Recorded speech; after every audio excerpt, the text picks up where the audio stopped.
மாணவர்களை எப்படி சேர்க்கணும் எப்படி சேர்க்க கூடாது நாங்க தான் தீர்மானிப்போம் அப்படின்னு சொல்லணும்ல. ஒரு கட்சி தலைவர் ஆயிட்டார்ல, இப்போ ஒரு வெறும் நடிகர் இல்லையே, கட்சி தலைவர் ஆயிடுச்சே. திரு நரேந்திர மோடி அவர்களும் திரு அமித்ஷா அவர்களும் பேசுவது தவறு என்று திரு விஜய் அவர்கள் பேசுவதற்கு ஏன் தயங்குகிறார்கள்? நீங்க குடியரசுத் தலைவர் ஒப்புதல் கொடுக்க போறீங்களா அல்லது விஜய் களத்தில் இறங்கணுமா? எதிர்கட்சிகள் தொடர்ந்து இந்த கேள்வி எழுப்பிக்கிட்டே இருக்காங்களா? என்னதான் கேள்வி எழுப்புறாங்க? அதிகாரப்பூர்வமா அவங்க நாடாளுமன்றத்தில் எழுப்பிட்டோம், அவங்க கேட்கறது தவறுனா தவறு நம்ம நிரூபிச்சுட்டு போவோம் அப்படின்ற துணிச்சல் ஏன் திரு நரேந்திர மோடிக்கு இல்லை என்பதுதான். இது குற்றம் செய்வதற்கு அப்பாற்பட்ட அமைப்புன்ற அளவுல நீங்க பேச ஆரம்பிச்சா அப்ப குற்றம் நடக்க போறது உங்களுக்கு முன்கூட்டியே தெரிஞ்சிருக்கா? அப்ப அந்த குற்றத்தை பற்றி எல்லாம் நாடாளுமன்றத்தில் பேசினால் நாம யாருன்றது மக்களுக்கு தெரிஞ்சு போயிரும் அப்படின்ற பயத்துல நீங்க பேச மாட்டேன்றீங்களா என்பதுதான் திரு நரேந்திர மோடி அவர்களை பார்த்து 140 கோடி மக்களும் கேட்டுக்கிட்டு இருக்காங்க. டயலாக் தமிழ் நேயர்களுக்கு வணக்கம். நம்மளுடன் பேச இணைந்திருப்பவர் கல்வியாளர் பிரின்ஸ் கஜேந்திர பாபு அவர்கள். சார் வணக்கம். வணக்கம். நீட் எக்ஸாம் அது ரொம்ப இன்னமும் அது தொடர்ச்சியாக அந்த பிரச்சனைகள் விவாதங்களாக மாறிட்டு இருக்கு. நாடாளுமன்றத்தில் கூட அந்த பேச்சுகள் எடுபடலை. எதிர்கட்சிகள் அதிகமாக அந்த நீட்டை பற்றி தான் பேசுகிறாங்க. ஆனால் மோடியாக இருக்கட்டும், ஆளும் கட்சி அங்கே இருக்கிற யாருமே அதை பற்றி பேச மாட்டேங்கிறாங்க, ஒரு விவாத பொருளாகவே எடுக்க மாட்டேங்கிறாங்க அப்படின்னு குற்றச்சாட்டுகள் வெளியே வருது. ஏன் இந்த பிரச்சனையை அவங்க பேசவே மாட்டேங்கிறாங்க? முதலாளிகளுக்கு மட்டுமே ஆட்சி நடத்துபவர்கள் மாணவர்களை பற்றியோ சாமானியர்களை பற்றியோ எப்படி கவலைப்படுவார்கள் அப்படின்றது தான் இந்த பிரச்சனைக்கு நாம தீர்வு காண வேண்டியதா இருக்கு. 24 லட்சம் குடும்பங்கள் சம்பந்தப்பட்டது, எதிர்கால மருத்துவ கல்வி, எதிர்கால சுகாதாரம், பொது சுகாதாரம் சம்பந்தப்பட்டது என்ற மிக ஆழமான கவலை உச்சநீதிமன்றத்துக்கு இருக்கிறது, எல்லோருக்கும் இருக்கிறது. ஆனால் பிரதமருக்கும் அமைச்சரவைக்கும் அது இல்லாமல் போனதுதான் நமக்கு கவலை தருகிறது. குடியரசுத் தலைவர் உரைதான், மாற்று கருத்து இல்லை, அதற்கு நன்றி தெரிவிக்கும் தீர்மானம் தான். ஆனால் அந்த நன்றி தெரிவிக்கும் தீர்மானத்தை ஒரு நாள் ஒத்தி வைத்துவிட்டு ஒரு 24 லட்சம் குடும்பங்கள் கொந்தளிப்பில் இருக்க 3 முறை 4 முறை எழுதியவர்கள் எனக்கு இந்த முறை அரசு கல்லூரியில் கிடைக்குமா கிடைக்காதா என்று ஏங்குறாங்களே. அப்போ நீட்டில் அரசு கல்லூரிக்கு மட்டும்தான் அப்படின்ற நிலையே தவறாச்சே. தனியார் கல்லூரியில கொள்ளை அடிக்கிறான்னா அந்த கொள்ளையை கட்டுப்படுத்துறதுக்கும் பணம் இருந்தாதான் கல்வின்றது தனியார் கல்வியில் இருக்கக்கூடாதுன்னு சொல்லிதானே இதை அறிமுகப்படுத்தணும். கடைசியில் அரசு கல்லூரி கிடைக்கலன்னா அடுத்த வருஷம் எழுதுறேன்னு போன வாட்டி 500க்கு மேலே எடுத்தவங்க இன்னைக்கு இந்த வாட்டி 635 மார்க் எடுத்துட்டு அரசு கல்லூரிக்கு கிடைக்காது போல இருக்கு. ஏன்னா நீங்க போட்டிருக்க ரிவைஸ்ட் லிஸ்ட்ல கூட நான் முதல் 10,000க்குள்ள வரல அப்படின்னு கவலை தெரிவிச்சிருக்காங்களே. அப்ப இது என்ன? எதிர்கட்சிகள் தொடர்ந்து இந்த கேள்வி எழுப்பிக்கிட்டே இருக்காங்களா? என்னதான் கேள்வி எழுப்புறாங்க? அதிகாரப்பூர்வமா அவங்க நாடாளுமன்றத்தில் எழுப்பிட்டோம், அவங்க கேட்கறது தவறுனா தவறு நம்ம நிரூபிச்சுட்டு போவோம் அப்படின்ற துணிச்சல் ஏன் திரு நரேந்திர மோடிக்கு இல்லை என்பதுதான். பயப்படுறாருன்னா என்ன அர்த்தம்? தப்பு பண்ணாருன்றதை ஒத்துக்கிட்டாருன்னு அர்த்தம். உங்களுக்கு நேரடியாக தர்மேந்திர பிரதான் அவர்கள் முதல் நாள் என்ன சொல்றாரு? குற்றமே நிகழலன்றார். ஒரு அமைச்சர் அதை சொல்லலாமா? அங்க இருந்தானே சிக்கல். குற்றம் நடந்திருக்கிறது என்று குற்றச்சாட்டு வரும் பொழுது நீங்கள் தொடர்பு இல்லை என்று சொன்னால் அது நேஷனல் டெஸ்டிங் ஏஜென்சி தான் அதை நடத்தி இருக்கு, தேர்வை நீங்க நடத்தல. நேஷனல் டெஸ்டிங் ஏஜென்சி தேர்வு நடத்திட்டு இருந்த காலத்துல நீங்க தேர்தல் களத்துல இருந்தீங்க. இப்போ நேஷனல் டெஸ்டிங் ஏஜென்சி மேல குற்றச்சாட்டு வச்சிருக்காங்கன்னா தேர்தலை முடிச்சுட்டு உங்களுக்கு குற்றம் நடந்திருக்கா நடக்கலையான்னு தெரியறதுக்கு வாய்ப்பே இல்லை. அப்போ நீங்க என்ன சொல்லியிருக்கணும்? ஐயா ஒரு குற்றச்சாட்டு வந்திருக்கு, நாங்க இதை எதிர்பார்க்கல, அல்ல உண்மை இருக்கிறதா நாங்க நினைக்கல, இருந்தாலும் நாங்க விசாரிக்கணும்னு சொல்லியிருந்தா அது ஒரு நேர்மையான கல்வி அமைச்சர் சொல்ற பதில். அப்போ அவர் எடுத்த உடனே இது குற்றம் செய்வதற்கு அப்பாற்பட்ட அமைப்புன்ற அளவுல நீங்க பேச ஆரம்பிச்சா அப்ப குற்றம் நடக்க போறது உங்களுக்கு முன்கூட்டியே தெரிஞ்சிருக்கா? அப்ப அந்த குற்றத்தை பற்றி எல்லாம் நாடாளுமன்றத்தில் பேசினால் நாம யாருன்றது மக்களுக்கு தெரிஞ்சு போயிரும் அப்படின்ற பயத்துல நீங்க பேச மாட்டேன்றீங்களா என்பதுதான் திரு நரேந்திர மோடி அவர்களை பார்த்து 140 கோடி மக்களும் கேட்டுக்கிட்டு இருக்காங்க. இதுல 140 கோடி மட்டும் கிடையாதுங்க. நீட்டுன்னு வந்துட்டா ஃபாரினர் எழுதலாங்க. லண்டன்ல இருக்கிறவன், அமெரிக்கால இருக்கிறவன், ஆப்பிரிக்கால இருக்கிறவங்க எல்லாம் எழுதலாம். இந்திய நாட்டு வம்சாவளியினர் அந்த நாட்டினுடைய பிரஜைகளா இருக்கலாம், அவங்களும் எழுதலாம். Overseas citizen of India, people of Indian origin, இந்தியாவில் பிறந்து வெளிநாட்டில் வாழ்ந்துகிட்டு இருக்கிற நான் ரெசிடென்ட் இந்தியன், அந்நியர்கள், ஃபாரினர் என்று இந்தியர்களோடு சேர்ந்து 5 பிரிவுடன் எழுதுறாங்க. அப்படின்னா உலகமே நீங்க செய்திருக்கக்கூடிய இந்த முறைகேடை பற்றி ஒரு கேள்வி எழுப்பி இருக்கின்ற நேரத்தில் அப்ப உலகத்திற்கு தெளிவுபடுத்தணும்னா அது நாடாளுமன்றத்தில் தான் தெளிவுபடுத்த முடியும் என்று இந்த வாய்ப்பை பயன்படுத்தி நீங்க ஒத்தி வைக்கிறீர்களே, அது நேர இழப்பு தானே. ஒத்தி வைக்கிறதுக்கு பதிலா அந்த நேர இழப்பை விவாதத்திற்கு பயன்படுத்தலாம்ல. நீங்க ஒத்தி வைப்பதற்கு காரணம் என்ன? இதை விவாதிங்கன்னு கேட்கிறாங்க. அப்ப இதை விவாதிக்க முடியாது, நீங்க ஒத்தி வைக்கிறீங்க. ஏன் சார் ஒத்தி வைக்கிறீங்க? ஒத்தி வைத்தால் இழப்பு தானே. அதற்கு பதிலாக அந்த நேரத்தில் விவாதிச்சுட்டு அதற்கப்புறம் நீங்க மீண்டும் வந்து நன்றி அறிவிப்பு தீர்மானத்தின் மீது நீங்க பேச வேண்டியது தானே. ஆக அரசுக்கு இந்த முறைகேட்டில் பங்கிருப்பதனால், நீட் என்பதே ஒரு முறைகேடு தான் என்பது அரசுக்கு தெரிந்திருப்பதனால், ஒரு சந்தையின் சூதாட்டத்திடம் கல்வியை ஒப்படைத்து எதிர்கால மாணவர்களுடைய நலன்களை வந்து சந்தையினுடைய நலனுக்கு உட்படுத்தி விட்டது காரணத்தினால் அவர்கள் தங்களை தாங்களே வெளிப்படுத்திக் கொள்வோம் என்ற பயத்தில் அவர்கள் வந்து விவாதிப்பதற்கு தயாராக இல்லைன்றது தான் புரியுது. நீட் என்பதே ஒழிக்கப்படணும்ன்றதுதான் இன்னைக்கு இந்தியாவுடைய ஒற்றை குரல். உத்தரப்பிரதேசிலிருந்து திரு அகிலேஷ் யாதவ் குரல் கொடுக்கிறார். One India one demand ban நீட்ன்றார். ஒரு இந்தியா ஒரு கோரிக்கை, நீட்டை ஒழிக்கணும், நீட்டை தடை செய் அப்படின்னு யார் சொல்றாருன்னா திரு அகிலேஷ் யாதவ் அவர்கள் சொல்கிறார்கள் என்கின்ற போது இந்தியா முழுக்க அந்த பாதிப்பை வந்து இந்த முறைகேட்டை உணர்ந்திருக்கிறாங்க. முறைகேட்டில் தேசிய தேர்வு முகமை ஈடுபட்டு விட்டது. எனவே அதை சரி செய்தால் போரும் அல்ல, நீட்டே ஒரு முறைகேடு என்ற புரிதலுக்கு எல்லோரும் வந்தாச்சு. எனவே நீட்டே ஒரு முறைகேடு என்கின்ற போது நீட்டை ஒழிப்பதுதான் தீர்வாக இருக்க முடியும். தமிழ்நாடு அரசு இயற்றி அனுப்பியிருக்கிற சட்டம், சட்டப்படி குடியரசுத் தலைவர் ஒப்புதலை பெற வேண்டிய சட்டம், அதற்கு குடியரசுத் தலைவர் ஒப்புதலை பெறணும். இதற்கான போராட்டம் நாடாளுமன்றத்தில் அவர்கள் பேசுவதற்கு வாய்ப்பு தந்தாலும் வாய்ப்பு தராவிட்டாலும் மக்கள் வீதியில இறங்கி போராடுவார்கள். இப்போ வந்து நீட் வந்து தொடர்ச்சியாக அந்த முறைகேடுகள், அமைச்சர்கள் எல்லாமே அது முறைகேடுன்னு அவங்க சொல்லிட்டாங்க. ஆனால் அதை காட்டிலும் இப்போ அந்த பல மாணவர்கள் அதனால் வந்து பாதிக்கப்படுறாங்கல்ல. இப்போ மறுபடியும் அதை வந்து ரத்து பண்ணணும், இல்லை அதுக்கான நடவடிக்கைகள் என்ன மாதிரியான நடவடிக்கைகள் எடுத்தால் சரியாக இருக்கும்னு நினைக்கிறீங்க? ஒரு 24 லட்சம் மாணவர்கள் எழுதியிருக்கிறாங்க. நிறைய பேருக்கு வந்து நேர இழப்பு ஏற்பட்டிருக்கு.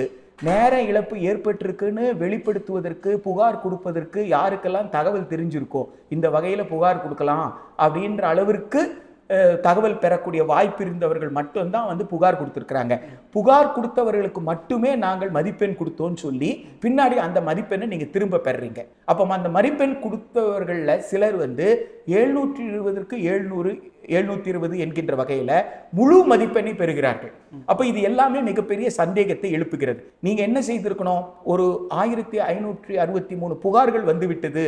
அப்போ அவர்களுக்கு நீங்கள் கொடுக்கணும்னா இந்த மாதிரி வேற எந்தெந்த மையங்கள்லாம் எழுந்திருக்கு, அவர்கள் புகார் கொடுக்கலன்னா கூட நேரம் இழப்பு என்பது ரிப்போர்ட் ஆயிருக்கா அப்படின்னு ஒவ்வொரு மையத்திலிருந்து நீங்க விசாரித்து அதை செய்திருக்கணும். பல மையங்கள்ல பல்வேறு பிரச்சனைகள் சொல்லியிருக்கும் பொழுது விண்ணப்பித்தவர்கள் புகார் தந்தவர்களுக்கு மட்டும்தான் நாங்கள் நிவாரணம் கொடுத்தோம் அப்படின்னு சொல்றது ஒரு நியாயமான ஒரு அணுகுமுறையே அல்ல. ஆக மொத்தத்துல நேஷனல் டெஸ்டிங் ஏஜென்சியினுடைய செயல்பாடு என்பது ஒரு மிக மிக மிக ஆபத்தான ஒரு மக்களுக்கு கல்வியின் மீதே இருக்கிற நம்பிக்கையை, ஜனநாயகத்தின் மீது இருக்கிற நம்பிக்கையை கேள்விக்குள்ளாக்குற நடவடிக்கையாக இருக்கிறது. இதுல நீங்க சொன்னீங்க தவறு இருக்கு, நிர்வாக தவறு நடந்திருக்குன்னு ஒத்துக்கிட்டாங்க, அமைச்சர்களே ஒத்துக்கிட்டாங்க. ஆமா, எப்போ ஒத்துக்கிட்டாங்க?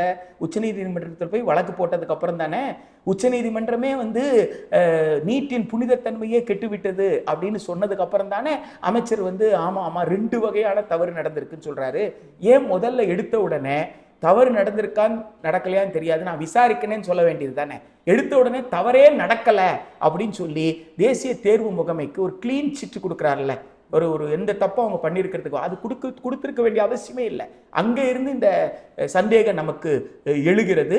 எனவே நிர்வாக ரீதியாக இன்றைக்கு தேசிய தேர்வு முகமையில் பொறுப்பில் இருப்பவர்கள் மீது நடவடிக்கை எடுத்தால் மட்டுமோ அல்லது தேசிய தேர்வு முகமை போல் வேறொரு அமைப்பை ஏற்படுத்திட்டால் மட்டுமே இந்த தீர்வு எல்லாம் கிடையாது. நீட்டு கியூட்டு போன்ற எந்த அகில இந்திய தேர்வையும் நீங்கள் நடத்தக்கூடாது. அதை ரத்து பண்ணிட்டு மாநிலத்தினுடைய உரிமையாக நீங்கள் வந்து கல்வியை வந்து மாநிலத்தினுடைய பல்கலைக்கழகங்களில் மாநில பல்கலைக்கழகங்கள் தீர்மானிக்கிற சக்தி பெற்றது, மாநில அரசுகள் அது முடிவெடுக்க வேண்டிய அதிகாரம் பெற்றது. எனவே அந்த வகையில் அந்தந்த பல்கலைக்கழகங்கள் முடிவெடுக்கட்டும் என்று அந்தந்த பல்கலைக்கழகத்திட்ட விடுவதுதான், அந்தந்த மாநில அரசிடம் விடுவதுதான் ஒரு நியாயமான அணுகுமுறையாக இருக்குமே தவிர முறைகேட்டை மட்டுமே சரி செய்து விடுவோம் என்பது மட்டும் அல்ல.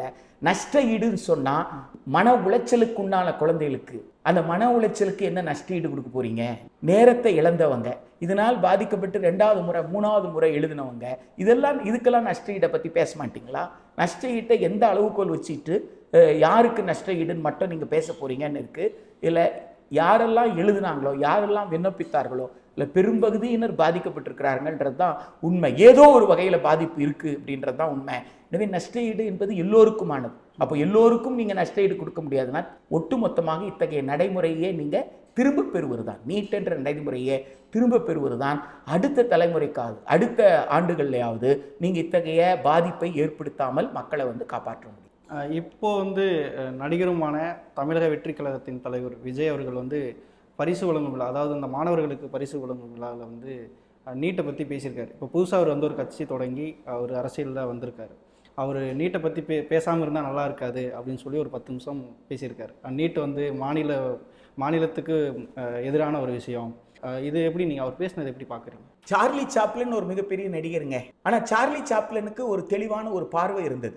அவருடைய தெளிவான பார்வையில் நீங்கள் ஒரு பொது உடைமை தத்துவம் தான் மக்களுக்கு நல்லதுன்னு ஒரு தத்துவத்தை முன்வைக்கிறார் சார்லி சாப்ளின். சோசியலிசம் தான் தீர்வாக இருக்க முடியும் என்று சார்லி சாப்ளின் ஒரு தத்துவத்தை முன்வைத்து அந்த தத்துவத்திற்கான போராட்டத்தை நடத்துறாரு. அவர் சொந்த நாட்டிலேயே பல அச்சுறுத்தலுக்கெல்லாம் உள்ளாகிறார். இப்போ ஏகாதிபத்தியத்தை எதிர்த்து அவர் ஏகாதிபத்தியத்தை கடைப்பிடிக்கிற நாட்டிலேயே உட்கார்ந்து ஏகாதிபத்தியத்துக்கு எதிராக குரல் கொடுக்கிறார். எனவே தத்துவத்தின் அடிப்படையில் அவர் இயங்குகிறார். ஆல்பர்ட் ஐன்ஸ்டீன் ஒரு மிகப்பெரிய விஞ்ஞானி. அந்த விஞ்ஞானி சோசியலிசம் தான் என்கின்ற ஒரு தத்துவத்தை முன்வைக்கிறார். யாராக இருந்தாலும் சரி ஒரு தத்துவத்தை முன்வைத்து அந்த தத்துவத்தின் பார்வையிலிருந்து ஒரு அரசியல் நிலைப்பாட்டை எடுக்கும் பொழுது அது நிரந்தரமாக மக்களுக்கு தீர்வை நோக்கிய ஒரு வழியை காட்டும். திடீரென்று ஒரு கருத்து எந்த புரிதலும் இல்லாமல் சொல்ற கருத்துன்றது இருக்கு பாருங்களேன், அது ஒரு நகைச்சுவையாக போய்விடுவதற்கான வாய்ப்பு ரொம்ப அதிகமாக.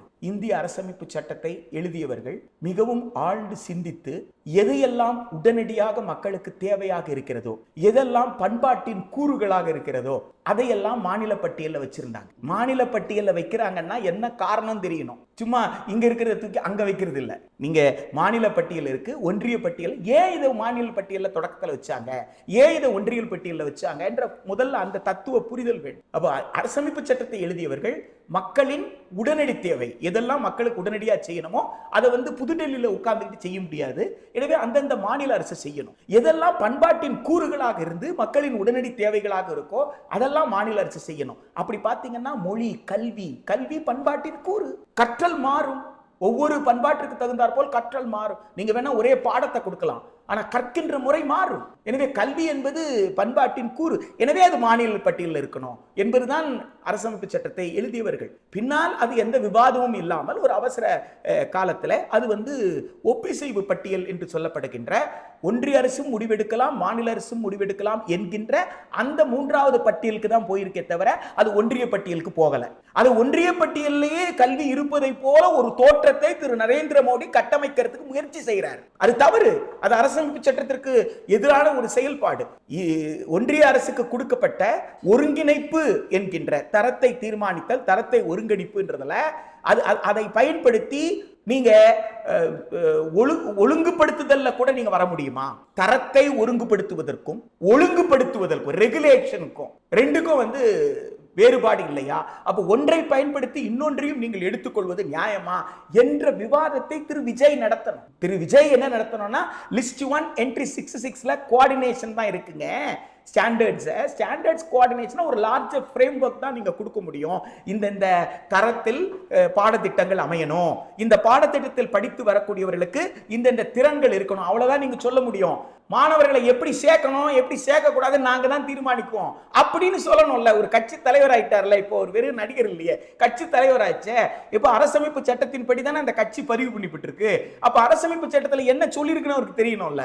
அப்போ மாநிலத்திற்கு இருக்கிற உரிமை இல்லாததை போல் திரு நரேந்திர மோடி அவர்களும் திரு அமித்ஷா அவர்களும் பேசுகிறார்கள் என்றால் திரு நரேந்திர மோடி அவர்களும் திரு அமித்ஷா அவர்களும் பேசுவது தவறு என்று திரு விஜய் அவர்கள் பேசுவதற்கு ஏன் தயங்குகிறார்கள்?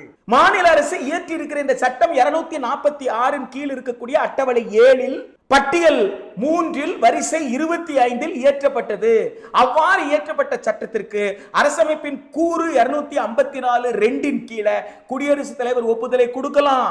ஒரு மாநிலம் கேட்டால் அந்த மாநிலத்திற்கு இயற்றப்படுற சட்டத்தை அந்த மாநிலத்தில் செல்லுபடியாக்குவதற்காக அண்ணல் அம்பேத்கர் தலைமையில் இருந்த அந்த வரைவு குழு உருவாக்கிய அந்த சட்டத்தை பாபு ராஜேந்திர பிரசாத் தலைமையில் இருந்த அரசியல் நிர்ணய சபை விவாதித்து 300க்கும் மேற்பட்டவர்கள் எழுதிய அரசமைப்பு சட்டம். ஒரு மாநிலம் கேட்டால் அந்த மாநிலத்திற்கு ஒரு சட்டம் எழுதினால், இந்தியா முழுக்க இன்னொரு சட்டம் இருந்தால் கூட அந்த மாநிலத்திற்கு எழுதப்பட்ட சட்டம் அந்த மாநிலத்திற்கு பொருந்தும் என்பதற்காக, பொருத்த வேண்டும் என்பதற்காக, அதை செல்லுபடி செய்ய வேண்டும் என்பதற்காகவே உருவாக்கப்பட்ட கூறு 254(2). இதை புரிந்து கொள்ளுங்கள் திரு நரேந்திர மோடி அவர்களே என்று பேச வேண்டிய விஜய் அதை பேசாமல் அவர் வேறு ஏதோ வியாக்கியானம் பண்ணிட்டு இருக்கிறாருன்னா, இன்னும் கொஞ்சம் தெளிவா வாங்க மிஸ்டர் விஜய் தான் நம்ம கூப்பிட முடியும். இல்லை, அவர் பேசின கருத்து வந்து சரியாக தானே இருக்கிற மாதிரி இருக்கு. இப்போ வந்து ஒரு மாநிலங்களுக்கு எதிரானது நீட் அப்படிங்கிற அவர் சொல்லியிருக்காரு. இதெல்லாமே வந்து மாணவர்களுக்கு சப்போர்ட் பண்ணி தானே பேச. மாநிலங்களுக்கு எதிரானது நீட் என்பது 5 ஆண்டு காலம் புரிந்து கொண்டு பேசுவது மகிழ்ச்சி. 5 ஆண்டு கழித்தாவது வலுவாக இன்றைக்கு குரல் எழுப்பி இருக்கிறீங்க அப்படின்னு சொல்லும்போது அது மகிழ்ச்சி. மாணவர்கள் 5 ஆண்டுகளாக பட்ட துன்பங்களை உணர்ந்து பேசுறீங்க, மகிழ்ச்சி. துன்பங்களை, மாணவர்களோட துன்பம் என்ன புரிஞ்சுக்கிட்டீங்க, இன்னும் அடுத்த மாணவர் கவலைப்படக்கூடாதுன்றதுக்காக பேசுறீங்க, அது வந்து நம்மால் புரிந்து கொள்ள முடியுது. ஆனால் உடனடியாக தீர்வுக்கான வழி இருக்கிறது. இன்றைக்கு இருக்கிற அரசமைப்பு சட்டத்துல சட்டப்பேரவை நிறைவேற்றி இருக்கிற அந்த சட்டத்திற்கு குடியரசுத் தலைவர் ஒப்புதல் கொடுக்கறதுல என்ன சிக்கல்னு கேட்கிறேன். எந்த சட்டப்பிரிவின் படி நீங்க ஒப்புதல் கொடுக்க மாட்டேன்னு சொல்ல போறீங்க? அதையாவது சொல்லுங்களேன். திரு நரேந்திர மோடி அவர்கள் நாடாளுமன்றத்தில் சொல்லுங்களேங்க. திரு அமித்ஷாவை நாடாளுமன்றம் அதானங்க கேட்கிறாங்க. தமிழ்நாட்டில இருந்து போனவங்க உட்பட 236 பேர் என்ன கேட்கிறாங்க? தமிழ்நாடு அரசு இயற்றி அனுப்பிற சட்டத்தை எந்த சட்டப்பிரிவின் கீழ் கொடுக்க முடியாதுன்னு சொல்றீங்க, சொல்லுங்க, அந்த சட்டப்பிரிவை வாசிச்சு காட்டுங்கன்னு கேட்கிறாங்க. நாடாளுமன்றத்தில் வாசிச்சு காட்ட வேண்டியது தானே? அது என்ன உங்களுக்கு தயக்கம் இருக்கு? அதைத்தானே திரு விஜய் கேட்கணும். நான் கேட்கிறேன், நீட்டை ஒழிக்கணும் தான் போராடுறோம். 2016 இருந்து போராடிக்கிட்டு இருக்கோம். அப்ப ஏற்கனவே ஏற்றப்பட்ட சட்டப்பேரவையில் இருக்கிற அந்த சட்டத்திற்கு குடியரசுத் தலைவர் ஒப்புதல் வேண்டும் என்று கேட்பது தானே இன்றைக்கு கேட்க வேண்டிய கேள்வியா இருக்கணும். அந்த கோரிக்கை தான் இன்னைக்கு வலுவாக இருக்கணும். எனவே உங்களுக்கு புரியலையா? நாங்க வந்து மனுவா கொடுத்தா உங்களுக்கு புரியலையா? வீதியில் இறங்கி போராடமா? அப்படி போராட வேண்டும் என்றால் விஜய் தயார், அதுக்கு தான் நீங்க சொல்லணும். மாநில உரிமையை காப்பதற்கு விஜய் போராட தயார். நீங்க வந்து குடியரசுத் தலைவர் ஒப்புதல் கொடுக்க போறீங்களா அல்லது விஜய் களத்தில் இறங்கணுமா என்று நீங்கள் கேட்டால், சட்டம், அரசமைப்பு சட்டம் மாநிலத்திற்கு இன்றைய தேதியில கொடுத்திருக்கிற உரிமையை நீங்கள் உணர்ந்திருக்கிறீர்கள் என்று நாங்கள் பொருள் கொள்ள முடியும். அவ்வாறு நீங்கள் வரணும்னு விரும்புறோம். நீங்க வந்து மாணவர்களுடைய கஷ்டத்தை புரிஞ்சுக்கிட்டீங்க, இப்போ புரிஞ்சுக்கிட்டீங்க, ரொம்ப மகிழ்ச்சியா இருக்கு. எனவே கஷ்டத்தை போக்குவதற்கு உங்கள் தலைமையில நீங்கள் தலைமையேற்று தளபதி விஜயாக களத்தில் இறங்கி தமிழ்நாடு அரசு இயற்றி அனுப்பியிருக்கிற அரசு கல்லூரி, தனியார் கல்லூரிகள், அரசு இடங்கள், இதற்காக மாணவர் சேர்க்கை, மருத்துவ மாணவர் சேர்க்கை, இளநிலை மாணவர் சேர்க்கை, அதற்கான சட்டத்திற்கு குடியரசுத் தலைவரே ஒப்புதல் கொடுங்க என்ற கோரிக்கை முன்வைத்து களத்துக்கு வாங்க மிஸ்டர் விஜய் தான் நம்ம கூப்பிடுறோம். சிறப்பு பொதுப்பட்டியலில் வந்து மருத்துவத்தையும் சுகாதாரத்தையும் சேர்க்கணும் அப்படின்னு ஒரு வாதம் வச்சிருக்காரு. அந்த வாதம் எப்படி பாக்குறீங்க சார்? அரசமைப்பு சட்டத்துல 3 இருக்கு சார், 3 பட்டியல் இருக்கு சார். ஒன்று வந்து மாநில பட்டியல், இன்னொன்று வந்து ஒன்றிய பட்டியல், 3வது பட்டியல் என்னன்னு கேட்டா, இந்தியா முழுக்க நீங்கள் ஒரு சட்டத்தை இயற்றினால் கூட இந்தியாவுடைய பன்முகத்தன்மைக்கு தகுந்தாற் போல ஏதாவது ஒரு மாநிலத்திற்கு அந்த சட்டத்தில் உடன்பாடு இல்லாமல் இருக்கலாம், அந்த மக்களுக்கு அந்த சட்டம் இடையூறாக இருக்கலாம். எனவே அவ்வாறு இருந்தால் அந்த குறிப்பிட்ட மாநிலம் மட்டுமே தனக்கு என்று ஒரு சட்டத்தை ஏற்றிக்கொள்வதற்கு வாய்ப்பு தரக்கூடிய அந்த பொருட்களை எல்லாம், அந்த தலைப்புகளை எல்லாம் ஒரு பட்டியலில் ஏற்கனவே வச்சிருக்கிறாங்க. எனவே நீங்க பொதுப்பட்டியலில் தேவையில்லை, ஒன்று எங்களுக்கு மாநில பட்டியலுக்கு கொண்டு வாங்கன்னா கேட்கணும். நீங்க வந்து பொதுப்பட்டியலில் வைத்துக்கொண்டு அதை நீங்க ஒன்றிய பட்டியல் போல நடத்திட்டு இருக்கீங்க. பொதுப்பட்டியலில் இருந்தா ஒன்றிய பட்டியல்லாம் இல்லை, அதுக்கு பேர் ஒப்பிசைந்து செய்ய வேண்டியது. ஒன்றிய அரசும் மாநில அரசும் ஒப்பிசைந்து செய்ய வேண்டியது. எனவே ஒப்பிசைந்து செய்யாமல் சர்வாதிகார ரீதியில் நான் சொல்லுவதுதான் சட்டம் என்று நீங்கள் நடந்து கொள்கிறீர்கள். இது தவறு. நீங்க ஒப்பிசைவு பட்டியலில் இருக்கிற கல்வியை மீண்டும் எங்களுக்கு மாநில பட்டியலில் கொடுத்துருங்க. கல்வியில் அந்தந்த மாநிலங்கள் தான் முடிவெடுக்கும். இதற்கு எனக்கு ஒரு நியாயம் இருக்கிறதுன்னு அவர் சொல்லலாம். காரணம் என்னன்னா, இந்தியா முழுக்க இருக்கிற மாநிலங்கள் அவைதான் பொது பள்ளிகளை நடத்துகின்றன. ஒன்றிய அரசு நடத்துவதெல்லாம் சிறப்பு பள்ளி தான். சில 100 பள்ளியை தான் யார் நடத்துறாங்கன்னு கேட்டா ஒன்றிய அரசு நடத்துது. ஆனால் பல 1000 பள்ளிகளை நடத்துறது யாருன்னு கேட்டா மாநில அரசு, அந்தந்த மாநில அரசுகள் தான். எனவே மாநில அரசுக்கு பள்ளி நடத்துற அனுபவம் இருக்கு. கல்லூரிகள்ல சிறப்பு உயராய்வு நிறுவனங்களை தான் ஒன்றிய அரசு நடத்துது. பெரும்பகுதி கலை அறிவியல் கல்லூரியில யார் நடத்துறாங்க? மாநிலம் தானே நடத்துது. பெரும்பகுதி பல்கலைக்கழகம் யாருடைய பல்கலைக்கழகம்? மாநில அரசு பல்கலைக்கழகம் தானே. எனவே பல்கலைக்கழகங்களை, கல்லூரிகளை, பள்ளிகளை நடத்துற அனுபவம் இருக்கிறது. நிதியை பெரும்பகுதி நாங்கள் மாநிலத்திலிருந்து ஒதுக்குகின்றோம். எனவே எங்களுடைய மக்களுக்கு தேவை என்ன என்பது எங்களுக்கு நன்றாக தெரியும். எனவே மாநில பட்டியலுக்கு கல்வி வருவதுதான் சரி என்ற தெளிவான குரலை திரு விஜய் அவர்கள் வைக்க வேண்டும் என்றே நாம் விரும்புகின்றோம். இவ்வளோ நேரம் உங்களோட கருத்துக்களை பகிர்ந்ததுக்கு ரொம்ப நன்றி சார். நன்றி.